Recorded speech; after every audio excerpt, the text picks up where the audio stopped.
on, everybody? Everybody out there in podcast land. This is G-Man in the Matterhorn studio here for episode 53. What is the matter? What's the matter with tradition? And of course, as always, you have the beautiful Kel over there. She got that serious face off, looking. Trying to get the social media done. I love it. That's what you always say.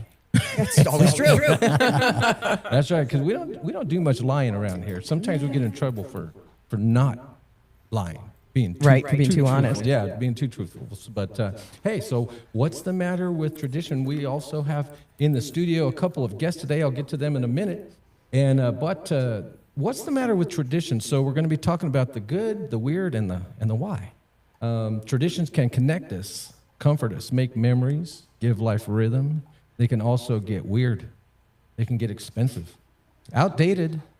Some of them can be performative or flat out absurd when nobody remembers. Why the hell are we doing this, right? And so that's what we'll be talking about today, because this episode is going to ask, what traditions should we keep? Which one should we question?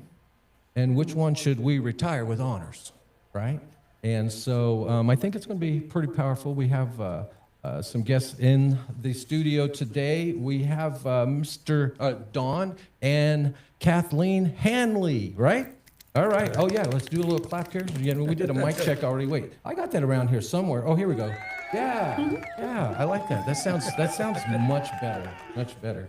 All right, so tradition is beautiful until the answer to every question is shut up and grab a rock. Now, I gave these guys a homework assignment. Did you guys do it? Did you watch it? Okay. Yes. Okay, so we're going to start out the show by talking about that first and foremost. But before I do, I want to give a shout out to the sponsor of the show, World Matters Incorporated. Houses in this beautiful studio. It's a little bit down from our studio that we're building out, and so we're getting all that stuff lined up. So, you guys welcome, and thank you, World Matters Incorporated. Also, the creator and producer of the show, Big Bongo Productions. So, now, spoiler alert for anybody that has not seen this, but we are going to start with, I gave Kel, Dawn, Kathleen, this little homework assignment that I mentioned, and I had them watch this 1969 short film version of a short story that was written and released and published, I should say, in the New Yorker in 1948. So flash forward back then, 20 years later or so, and they made a short film of the lottery, and this was originally written by Shirley Jackson. I didn't realize it was a film. I did the audiobook. I didn't actually watch it. Oh, yeah, no, I told you on YouTube. Yeah, there's a short film. Yeah. Because I went on YouTube, and that's what popped up, was the audiobook. Oh, yeah. So there's a little 17-minute one that I would encourage. Just follow up, afterwards and watch that. Does that mean I got the gist? Absolutely. Now, in the end, let me ask you guys, Dawn and Kathleen, did you guys see the ending coming? Did you see that coming like that? As it went further along, I could see where it was going, yeah. You did? Okay. Yes. I saw How about you, Kathleen? negativism about to happen. I was like to see how it's going to shake out. Yeah. Yeah. And again, it's an older, obviously, 1969. That's about 50 years ago. Yeah, somewhere around there. Like more than 50 years ago. 57, yeah. And Because I was born in 68. So was there any kind of tension? Did you feel tension? Oh, lots. You did. Disgust. Yes. Well, that the too. revulsion. Oh. Right. Mm-hmm. Oof. My pissed off is why didn't anybody stand and make a change right there and then? Exactly. Yeah. That's my whole point. That's my whole rant. So what do you think was more disturbing, Kathleen? Was it the violence or how normal everyone reacted? Oh, normal. Nobody wanted Or to not change. reacted, acted. They just acted, yeah. Yeah. Okay. All right, so let me hit on Shirley Jackson's biography real quick. Let's hit the essentials here. Okay, so Shirley Jackson was an American author known for psychological horror, mystery, and domestic unease. She was famous for that. So her best-known literary works include The Lottery that we're talking about, and The Haunting of Hill House. You guys want to follow up? And We Always Lived in a Castle. Those are the three most famous works. And I think she had maybe 9 or 10, total ones that are kind of known, but these three that I just mentioned there are the most well-known. So she had a gift for making ordinary communities feel quietly terrified. And again, after watching that movie, you can imagine that's pretty right on, right?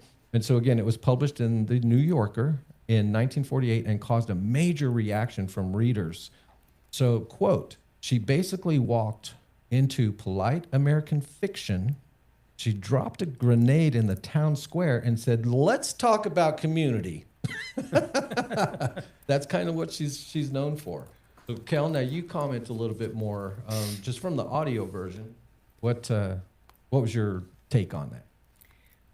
On the I was lottery? absolutely horrified, and Yeah. and just I mean, you all three of you in the room here know how I get triggered by that kind of thing. We had that discussion in the studio as I was yelling about the stupid taxes and the dumbass business license stuff. Mm-hmm. Right, yeah. So, I mean, that just, that kind of thing just gets me. Kind of confirms a lot of the things that you bring up. Oh, and believe. 100%, See what I'm saying? 100%, because I was raised to question everything. Right.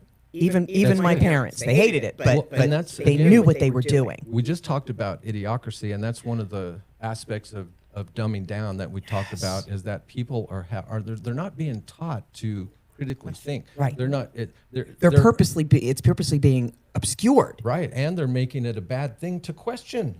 Right, and so, but the story behind the story. Let's talk about that just to kind of set the story begins. As you guys know, just in the normal small town ritual. I really related to the kids, the boys, that were just kind of being rambunctious in the end. That was like literally us as a kid, as you know, when we were growing up. And so the kids are gathering stones. And so again, you don't, when you're first watching it, you don't think, what's going to happen in the end. Just like, oh, these guys, just what are they doing? Kind of thing. But they definitely wanted to keep them. And the adults, to your point, they're treating this like it was just routine. It's like, again, this annual tradition that they're doing something here. What is it, a potluck? Are you guys going to elect the mayor? What kind of thing do you have here? But it's, again, hometown USA, right? Hometown USA. And the horror is not just what happens. It's how familiar, how polite, how organized the whole thing feels, all the way from the drawing box and, hey, let's get this done. It's 10 o'clock. We got, stuff to do. Now, after the story was released, the reader response was intense because many people, they wanted, as you can understand, 1948. So they wanted an explanation, right? What's this moral kind of statement, or what's this target that you're trying to hit here? They wanted answers. But what Shirley Jackson did, she gave him a mirror.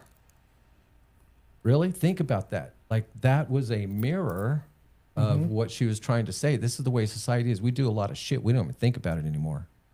Just think about if we were still do like blood offerings and stuff the way that the Mayans did back in the day. People would probably question that, right? So that's, again, the things that we're going to be talking about today. So, Kel, why do you think people,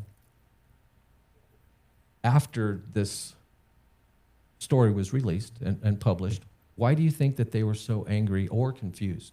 Because that's really what it was. They were either mad or they were confused. Like, what's going on here? What the hell is she saying? So why do you think people were like that in 1948?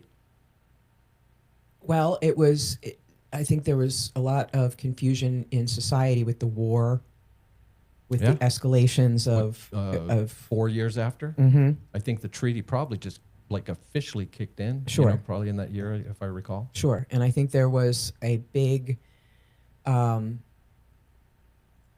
like an empathetic backlash of what the hell are we doing? Like, what is this? How do, like, the people don't get involved in wars. It's the idiots that run the place. Yeah. And we just get dragged along. And I'm sure there was a, like, humanity, what are we doing?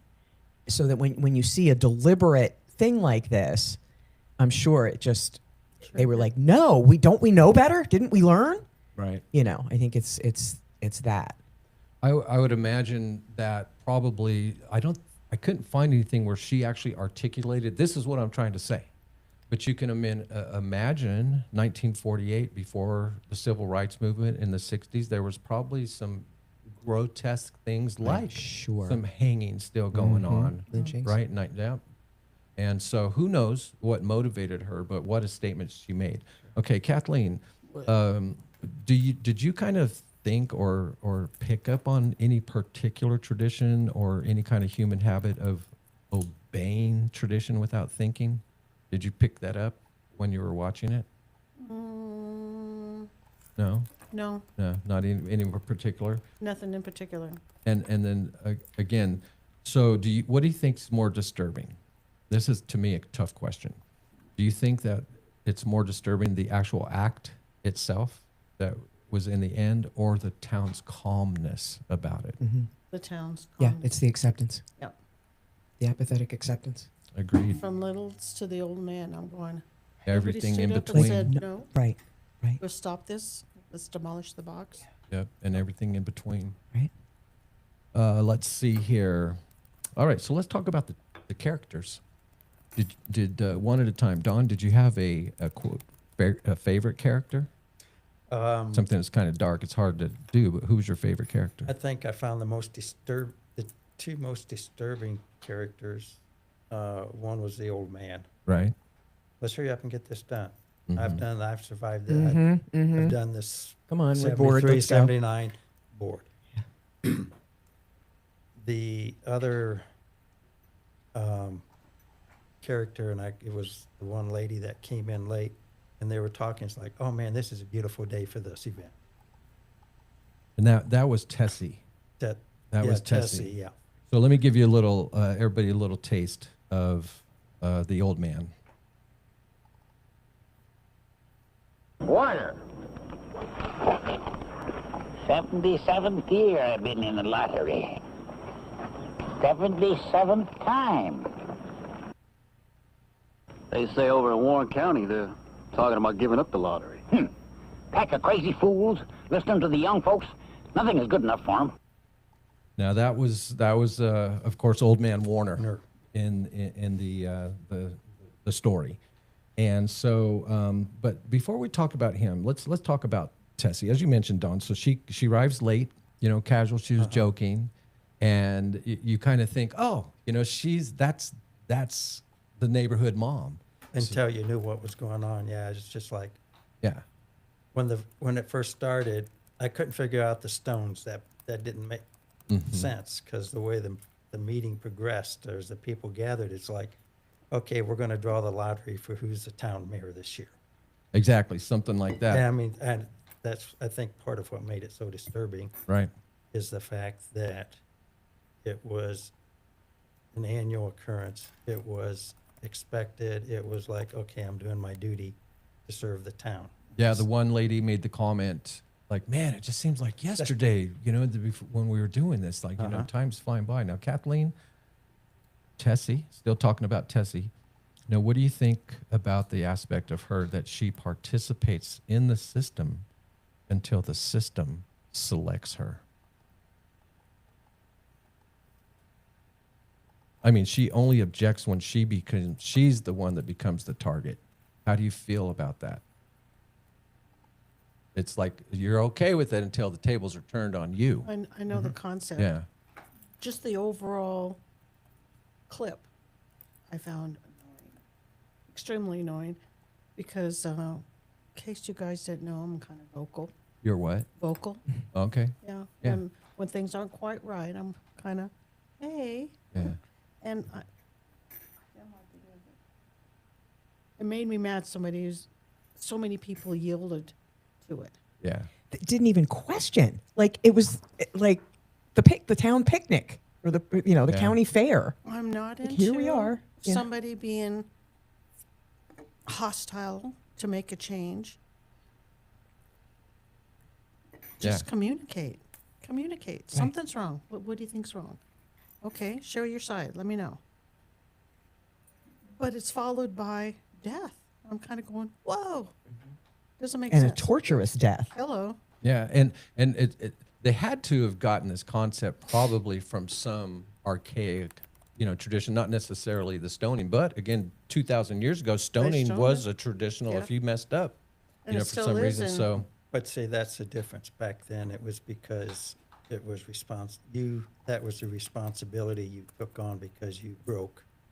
A law. yeah, but you certain can laws and also quarters. imagine that mob rule, there was probably some innocent people or some people that were Stoning Misconstrued. still goes on today. Yeah, it does. Oh, yeah. Every once in a while, Kel and I will do that. I've got a card. Now, so what do you think? Finishing up on Tessie. So was she a hypocrite, or No, a she was victim, dumb. or both? Hypocrite, victim, or both? I have to choose those three? I'm rich. Well, because I'm riffing off the fact that it was okay until She you were was chosen. ignorant. She Right. was ignorant across the board. Ignorant how? Like, what do you mean? Like, She ignorant didn't- of what? She ignorant of the consequences of death and dying, of something hostile that's not good for the whole. Mm-hmm. Do you want your mother, cousin, aunt, baby chosen and get stoned? Common sense would say, I don't want it to happen to me. I sure don't want to have it happen to them. So Right. it's ignorance, blind ignorance. Okay. Now, Kel, what do you think? I think you'll enjoy this question. So, what does Tessie show us Get me excited. about people that support systems until the system turns on them? Oh, it's the same. It's like it's the poem called "First They Came" by Pastor Martin Niemöller. Okay. The one that says, first they came for the communists and I didn't speak out because I wasn't a communist. Then they came for the socialists and I didn't speak out because I wasn't a socialist. Then they came for the unionists, the Jews, and then there was no one left when they came for me. And I think that's what it comes down to. Good one. Yeah, and I could see, or there's examples that we could probably ponder and come up with, but one simple one that I would think about. Let's say there's a chief of police somewhere, so a very accomplished law enforcement officer, and he's traveling through the country or whatever, and going through this one part, he gets pulled over for doing 80 in a 65. Now, a professional, from what I've been taught with law enforcement, they don't say anything. They just give up their identification, and then the system actually will disclose, hey, this is the law enforcement officer over there, and it's up to the discretion of the officer. Versus somebody that, out and out just has it set up to where their driver's license also has a badge that they have to hand off to them. So here's your sign. And so that's an unspoken thing where I'm telling you, without telling you, that I'm a law enforcement officer. Now, regardless of which one, kind of say, well, I would do this or that. What if there was a chief of police that got pulled over for 80 or faster going into 65, and then he expects because of who he is. And then the guy said, hey, sir, I'm just doing my job, right?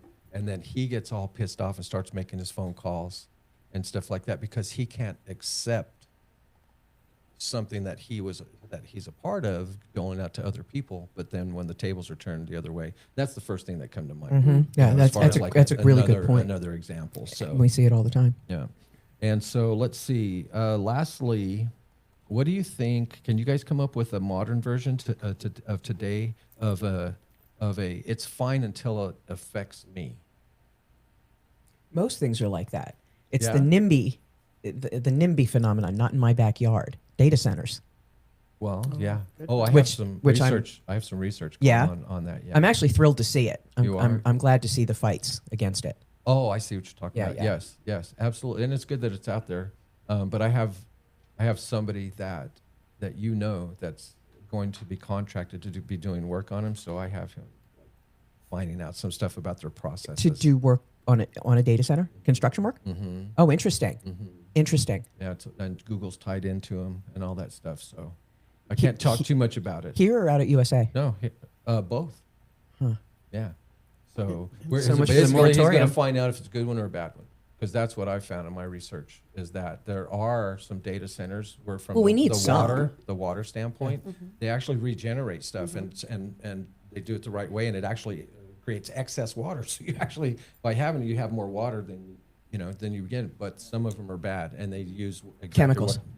exactly what the controversy is over, deplete the resources and a bunch of different It's things. like so. a lot of things. There's trade-offs.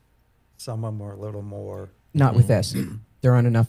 There aren't enough benefits Yeah. in Some- any way, shape, or form for this some- to continue. Yeah. Some of them in their process, are basically neutral, Right.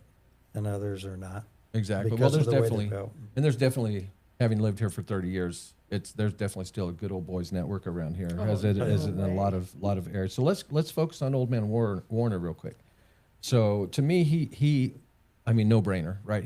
What he represents is just this stubborn tradition. I mean, that's why he's in there, because he represents stubborn tradition where people don't want to change things. It's kind of like that we've always done it this way. always been done. Exactly. Exactly. Don't And- ever say that to me. And these type of people, they're suspicious of change. They're proud of their age, and they're loyal to whatever ritual, is going on. And so, so do you think, you guys actually watched it, so you had a visual. So Kathleen, do you think that Old Man Warner was wise? Is he brainwashed, afraid, all three? Like, what do you think is his deal? I wouldn't put brave in there. No. No. No, it wasn't in there. Brainwashed, afraid, or wise. Not wise. Okay. You're wise, you weigh both sides. I know the word afraid is intriguing to me, because it's like, what are you afraid of? Like, if Loss of he's power, afraid of change, exposure. right? Yeah, maybe he's afraid of being wrong because he's been talking about this tradition all these years, and there may be a better way to build a better mousetrap, type of thing. But that's to me, that's an intriguing question. I would almost lean to he's afraid of something, and he might not even know that he's afraid, but his behavior reflects that he's His afraid of something. behavior reflects that he's afraid of change, but he's Oh, also there you go. very calloused Mm-hmm. of the tradition. Yeah. And the town as a whole is very calloused, because I noticed the little kids were picking up the rocks. Yeah. So they're being told early. Right. And Tessa's two kids were given little pebbles to throw at her. Yeah. And did you notice also the one lady that when Tessie started to complain about the results a little bit, the one that said, "Oh, we all took the same chance, Tessie," and she was being all, kind of chummy with her before, and then in the end, she grabbed like not a little stone, she grabbed The biggest one grabbed a two-hander, yeah. So it's like, that's not the way you're supposed to use girl power. Let's see. Okay, so now why do some people treat changing a tradition as if they're betraying their ancestors? Programming. Programming? What do you think, Kathleen? Absolute conditioning. She's thinking. I'm thinking, I'm leaning towards what you're saying. Yeah? What do you think, Don? I think it depends on the tradition. That's a good Well, that's point. true. That's a good point. That's- yeah. There are some traditions that promote and extol care and human value Mm-hmm. to others. Mm-hmm. Those are traditions if I would be opposed to getting rid of, because they Yeah. promote what's good, Yeah. beautiful, and honorable. Yeah, I got you. You get some traditions that are just neutral. And it's like, if it goes, it goes. If it doesn't, it doesn't. Right. And some traditions, like the 4th of July, that promotes history, our origin, Yes. our common root. Right. And so those are you have different traditions. Yeah. Yeah. Now, for the purpose of the story, she took a tradition that would have been abhorrent to 99% of the population. Right. You would think. Yeah. Yeah, you would think. Now, Cal, I think I know the answer to this, but what do you think is the funniest kind of modern Old Man Warner energy? Because we joke about, like I had to, go to school uphill Both ways in the fought snow. off bears with with a notebook. Is there a modern equivalent to that? Oh, maybe like back when we grew up, like to modern day. Back when we grew up, we didn't even have a cell phone. Right. We had to do the Yeah, we had to long actually thing, yeah. dial the phone. We had to talk in front of mom and dad. We didn't know who was calling. We didn't have caller ID. And we right. still answered the phone. Exactly. Now, Imagine sometimes it was our job. Right. It's like we didn't even know we were being a gatekeeper. Sometimes just like, I'm not here. And it's hilarious because I was obsessed with the phone. Like I would spend all day at school with my best friend, come home, and then talk to her for like 8 hours on the phone at night. Yeah. Like what the fuck did we talk about? Yeah. Like I have Yeah, no the- idea. yeah, Now the- I can't stand Being talking on the phone. I Not- can't not stand for it. a long time. Text me. Yeah. Only if it's an emergency or if we're making time-bound plans. Do not call me. Okay, I've got to make a note of that. All right, so let's segue over to the young children that were in there. Of course, they don't understand. Kids don't understand. They just copy. They're little monkeys. They imitate. But But you know, the thing is that like when that was happening in the movie, they normalized this ritual early, right? You think about that. You know, the boys are, you know, 5 to what, 12 years old, and then they have the teenagers. These guys are old enough to sense something, right? But they're still young enough to be shaped by peer pressure. We were talking about that. I mean, you're so vulnerable as a teenager. I know that's what I experienced with peer pressure. It's so strong, and they're learning to that point. They're learning how to belong. So the kids and the teens, right? So, what traditions do children inherit before they even question them? I mean, you got your no-brainer, right? Thanksgiving, Christmas, Easter Bunny. Hallmark you holidays, know, yeah. Easter Birthdays. Bunny, yeah, and all that stuff. And so we don't, again, think about those. But when you're a kid, they're kind of fun, right? So that's kind of like what hooks you. Like if they're Right. done right, it's like, oh, this is like another Well, and you just excuse to think- have Yeah. fun. Oh, that's the way it is. Yeah. This is what we do. This is, you just Yeah. kind of, And then as an adult, it's like every damn month, you know, we got, you know, something coming up, you know, it's like Valentine's Day, you know, or whatever. well, sure. You but know? I mean, and it's cost money. you start to see that it became an induction. yeah. That's why I completely trashed the Hallmark holidays. I don't celebrate any of them. Yeah. Preach it. Yeah. 4th of July, I do. That's not a Hallmark holiday. Yep. I love Hot it. August Nights is my actual favorite holiday. Now, how much teen behavior is just trying not to be the weird one? 90%. Right. Kind of like, remember, they kind of they were featuring that one teen that was there. There was his first time that he was actually drawing, Yeah. you know, or something like that. He didn't look like he was comfortable. No, because then at age, which was 18, or is it 16? I think maybe 16. 16. Yeah, something like that. Then it's like, oh, I'm in the lottery now. Do you think there's Before any? they were prepping the lottery. Do you think there's any kind of truth to, like, traditions survive because nobody wants to be the kind of the first one to opt out, make a big deal about it? Oh yeah, I mean, we're biologically wired for tribe, Yeah, and being outcast psychologically to your subconscious is one of the worst thing. Abandonment is one of the absolute worst human fears. right. And so that can drive people, that fear can innately drive people Right. to follow the crowd. That mirror neurons. I mean, there's a lot of chemistry and neurology that's involved in why we do that. And it takes conscious breaking of it. Yeah, you know, kind of like the adults, you know, there's this like machinery, you know, of tradition, you know, where they organize and force, you know, and participate. So, yeah, it's interesting.